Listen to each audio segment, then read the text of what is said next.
যে তৃণমূলের বিরোধিতা করবে সে পাবে না কোনো সুযোগ সুবিধা। প্রকাশ্য জনসভা থেকে এমনই নিদান দিচ্ছেন শাসক দলের এক নেতা। ইতিমধ্যে সামাজিক মাধ্যমে ভাইরাল সেই ভিডিও। যদিও ভিডিওর সত্যতা যাচাই করেনি সময় কলকাতা, তবে ভাইরাল সেই ভিডিও ঘিরে রাজনৈতিক মহলে শুরু হয়েছে ব্যাপক শোরগোল। ঘটনাটি দক্ষিণ 24 পরগনার কুলপি ব্লকের গাজীপুর অঞ্চলের। জানা গিয়েছে শাসক দলের তরফে একটি সভার আয়োজন করা হয়েছিল।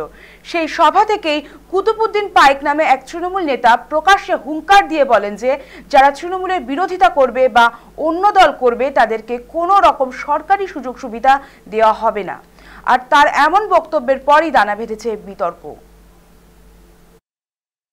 সেটা কিন্তু হবে না ভাই, কিন্তু কোনো দিন জিততে পারেনি, আর এটাও জিত হবে না। আমি 100%।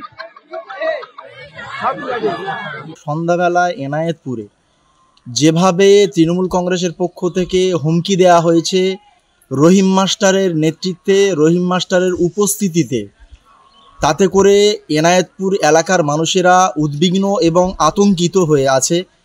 কিন্তু আমরা ব্যাপারটা বুঝতে পারছি না তৃণমূল কংগ্রেস কেন এটা করতে যাচ্ছে। কুলপি বিধানসভাতে আজকের আইএসএফ, ওরা বলে আইএসএফ দুর্বল আছে, কিন্তু তোরা আইএসএফকে দেখে এত ভয় পাচ্ছে কেন? এনায়েতপুর মাদ্রাসায় ভোট হবে, মানুষ ভোট দেবে, যে জিতবে জিতবে, কিন্তু এই যে হুমকি যেভাবে দিচ্ছে, আমাদের কাছে ভিডিও ফুটেজ আছে, যেভাবে হুমকি দিয়েছে তাতে করে এলাকা কিন্তু আতঙ্কের মধ্যে আছে।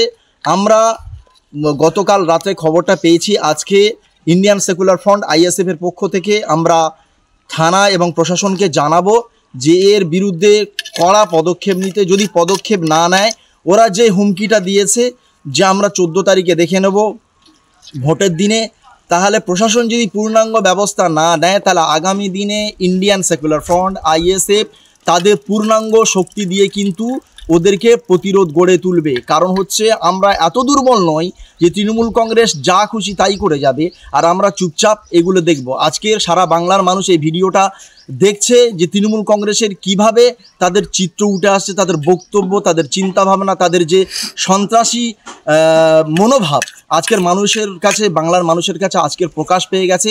তাই কুলপি বিধানসভাতে তৃণমূল কংগ্রেস যদি এইরকম ধমকি চমকি দিতে থাকে তাহলে আগামী দিন এর রিয়াকশান হিসেবে কিন্তু আইএসএফ রাস্তায় থাকবে, পথে থাকবে এবং তার সঙ্গে সঙ্গে প্রশাসনকে জানাবো। যদি প্রশাসন, আবারও বলছি, প্রশাসন যদি গুরুত্ব না দেয়, এর যদি কঠোর পদক্ষেপ না নেয়, তাহলে আইএসএফ নিজে হাতে ওদেরকে প্রতিরোধ গড়ে তুলবে। একেবারে ক্যামেরার সামনে বলছে প্রকাশ্যে যে যারা আইএসএফ করবে এবং যারা বিজেপি করবে তাদেরকে সরকারি কোনো সুযোগ সুবিধা দেওয়া হবে। এই অঞ্চলে আবাস যোজনার 122টি ঘর এসেছে, সেই ঘর তারা পাবে না এবং লক্ষ্মীর ভাণ্ডার পাবে না, কোনো রকম সরকারি সুবিধা পাবে না। বিষয় হচ্ছে যে গত 15 বছর তৃণমূল যে শাসন, সেই তৃণমূল শাসনে যারা এখানকার স্থানীয় নেতৃত্ব রয়েছে তারা চুরি ডাকাতি করতে করতে ভুলে গেছে যে সরকারি টাকায় যে কোনো প্রকল্প চালু হলে সেটা যে কোনো মানুষ পেতে পারে, সে সিপিএম করুক, সে বিজেপি করুক কিংবা সে আইএসএফ করুক। কিন্তু এরা সরকারকে এবং সরকারি টাকাকে নিজের পৈতৃক সম্পত্তি মনে করছে, তাই এদের এরকম মনোভাব।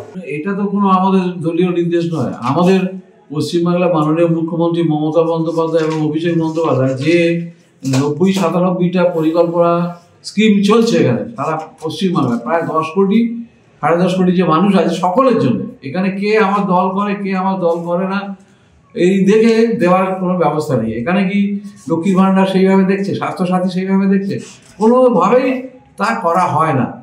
এখন কে বলছে, কি বলছে, তাদের কতটুকু ধ্যান ধারণা আছে, মাইকে বলা যায় কি না, এসব কথা মঞ্চে বলা যায় কি না, আমি মনে করি না যে এগুলো সঠিক কথা, এগুলো ভুল এবং মিথ্যে, এগুলোকে আমি প্রোটেস্ট করছি।